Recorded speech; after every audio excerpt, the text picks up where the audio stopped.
right, good afternoon. We are on the 24th of December, 2023. Out here feeding the deer. It's around noontime here in South Georgia. We got a kind of a cloudy sky. Rain just started sprinkling. Looks like we're going to have 2 days of rain. We were told it was going to be a fairly wet winter.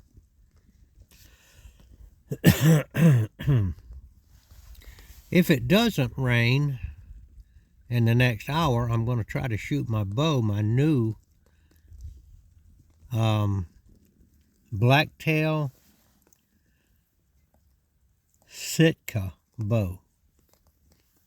And if it does rain, I'll do something in the house.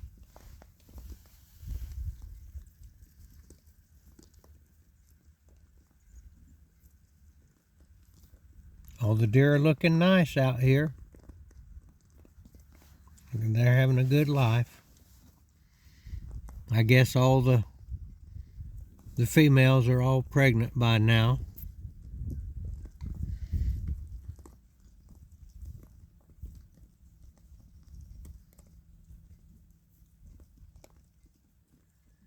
All right, I got a topic for my spiritual portion today, and it's the story of Absalom's rebellion against his father David. Now, I'm going to try to make this short and simple and relate it to how the story of Absalom is a picture of the salvation of Jesus.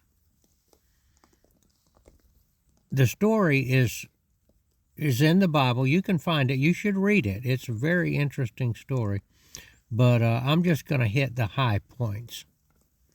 And I'm going to tell you how it relates and how telling this story helps me explain the gospel of Jesus.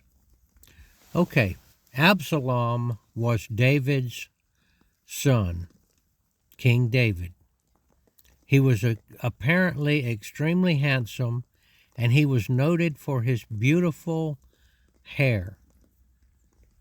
He was very proud of his hair, as a matter of fact. Apparently he was unusually handsome and princely in appearance. David was beginning to get a little older, and apparently was not keeping up with his duties as the king of Israel, as far as going to the gate of the city and holding court. In those days, the king would go to the gate on certain days, entering into the city, and I guess bring a portable throne, and he would hear cases that the citizens would bring.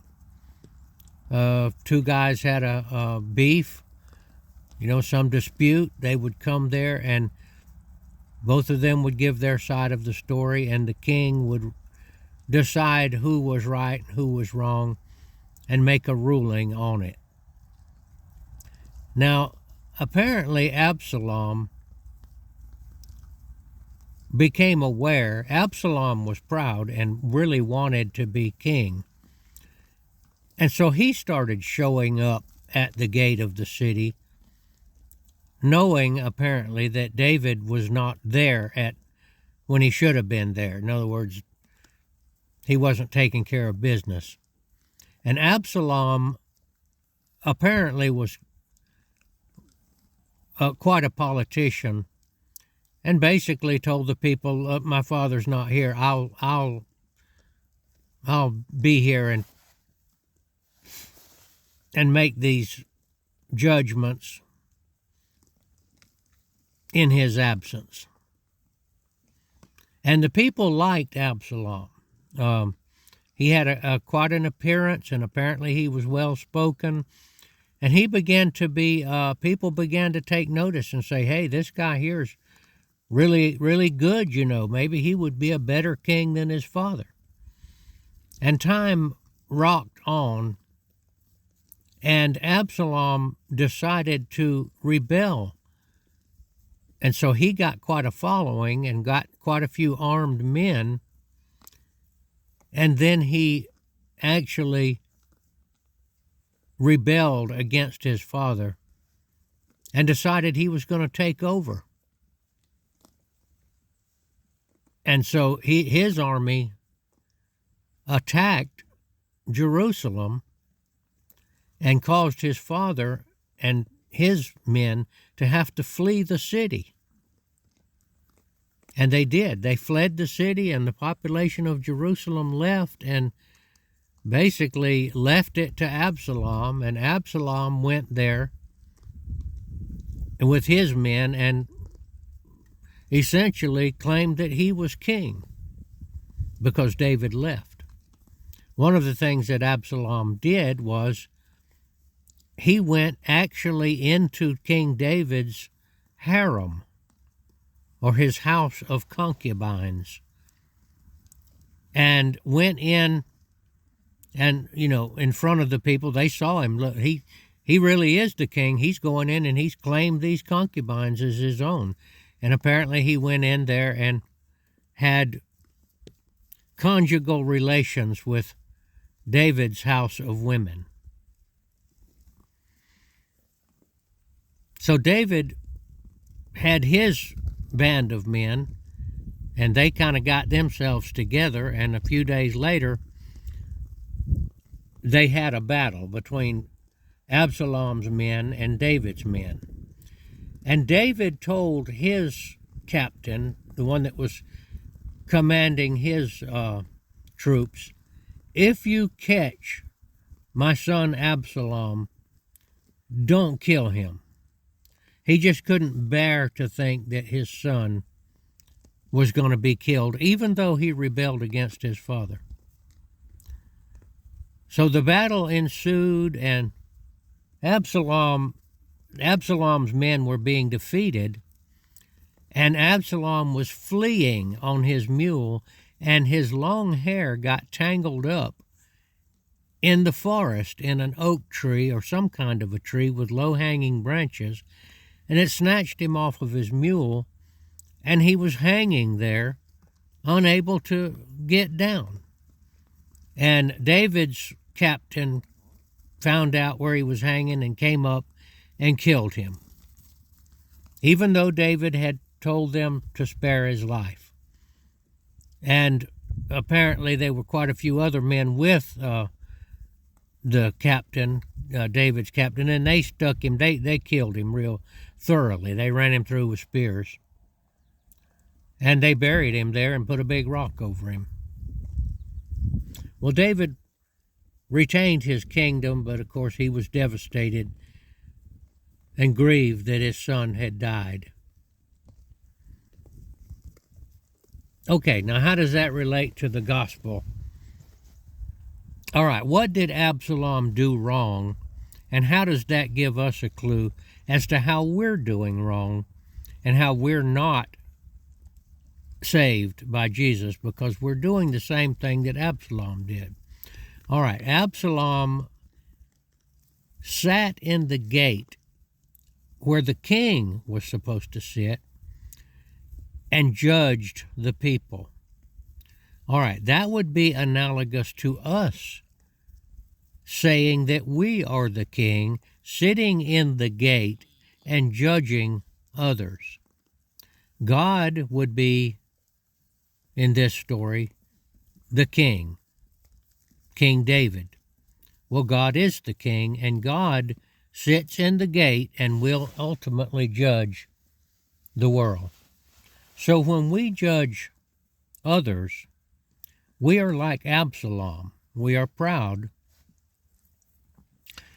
And we think that we are capable of judging others, and we are playing God. And the end is we're going to be hung in a tree and not receive eternal life. So that the story of Absalom can be used to show how we are doing the same thing. We aren't the king, that would be God. And it isn't our business to judge people. That's God's business. And see, Absalom felt like his dad wasn't taking care of business. Well, many times we feel the same way. We feel like, hey, God's letting this person get away with this or that, and he's not taking care of business. So I'm going to judge him. I'm going to condemn him or say, this is a bad person. Of course, for us to be a judge means that we have to make a judgment that we are better than that person. And the Gospels clearly teach that all of us are sinners and come short of the glory of God. And we are not God. It is not our business to sit in God's gate, and it is not our business to judge. We are rebelling against God when we do that. We are rebelling against our father, just like Absalom rebelled against his father David. And it did not go well for Absalom. He did not inherit the kingdom. So it is with us. If we judge, if we sit in God's gate, essentially claiming that we are God, and we judge others, then we will not inherit the kingdom. We will not have the eternal life that God promises. Judge not that ye be not judged, is what Jesus said. We are not God. We are in need of salvation because all of us have sinned and come short of the glory of God.